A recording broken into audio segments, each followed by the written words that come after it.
Hey guys, I'm here with the Equiso doing an unboxing and a review, and this is the nerd. Like usual, I do unboxings and reviews on newest and latest gadgets. Let's unbox it and let's review it and let's see. I said what you will need is a Wi-Fi internet connection and an HD TV. I would certainly hope so. It's 2013. It does have a dual-core processor here. Wait for it. There it goes. A dual-core processor, 8 GB of storage, and it also plays in full 1080p. Yeah, the box looks pretty sharp. So let's open it up and see what's in it. The box looks pretty cool. Straight off the front, you get the full QWERTY keyboard, and you see the smart stick right in front of you. This nifty little arrow, I'm assuming you pick up. Yep, you pick it up and this lifts up. So straight off the front, you get the smart stick. And what I was worried about on this, if it was going to have any ventilation holes, because I've had smartphones since they've came out, and Android, depending on what applications you run, the unit can get hot. So I don't know if you can see that very well, but it does have ventilation holes at the bottom. And from what I understand, this here lets you communicate with the controller. Here you get the keyboard. Now I was looking online and they were saying that this controller is not the best, but there are ways to remove it and do a keyboard or a mouse from a PC. But I mean, from the looks and the feel, it feels pretty good, and the keyboard looks like a keyboard that you could actually use. So it does have some charge because the blue light is flashing, but it has a home button, menus button, and a back button, volume down, volume up, power, and I'm not exactly sure what that is, probably some kind of settings button. Here you have your top row is mixed in with the number pad, and you have a smiley face for the emotions there, that's pretty cool. And you have a scrolling for ups and downs right here. Over here you have an OK button or a search button. But I mean, that looks pretty cool. So let's see what else is in the box.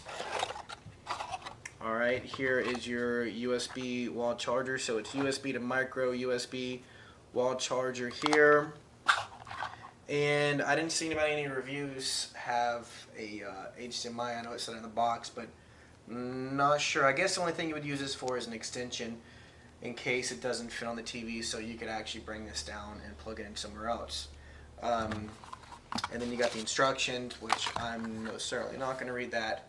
So that's your unboxing of the Equiso. Hey guys, I'm back with the review portion of this video. However, I'm not going to be able to use the controller that this unit came with because to me it's almost impossible to use. Back to the controller part, the controller is really, really bad. If you buy this thing just for the controller, you're in for a huge disappointment. This controller is really bad. The controller on the front, the pointer doesn't work at all.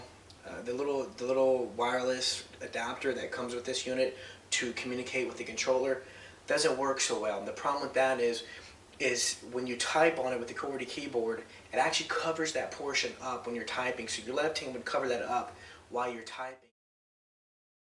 Again, the functionality of this thing doesn't work so well. Netflix doesn't work very well at all. The problem with that is when you load a movie, it doesn't load in 1080p. I'll show you real quick what Netflix does.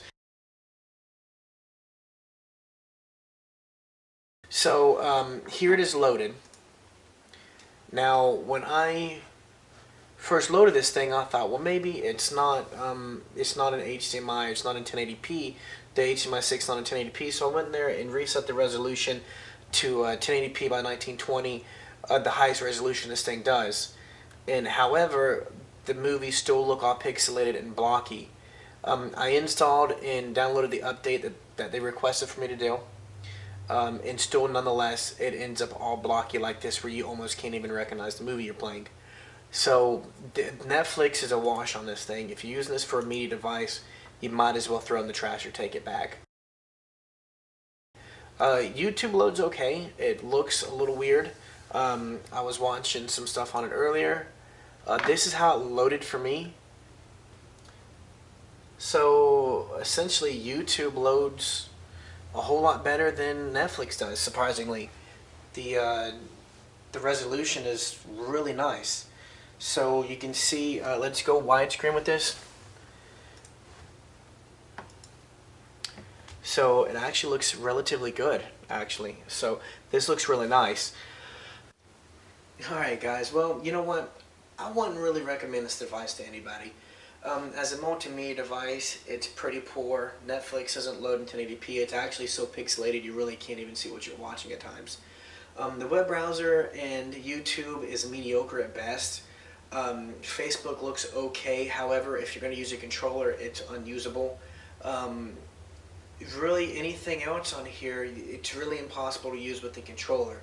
So if you are going to buy this device and use it, I would recommend buying a wireless mic, mouse, and a keyboard. When I unboxed it, it looked really cool. I was kind of excited. Thought, you know, all these functionalities inside this tiny little controller, it's really going to work.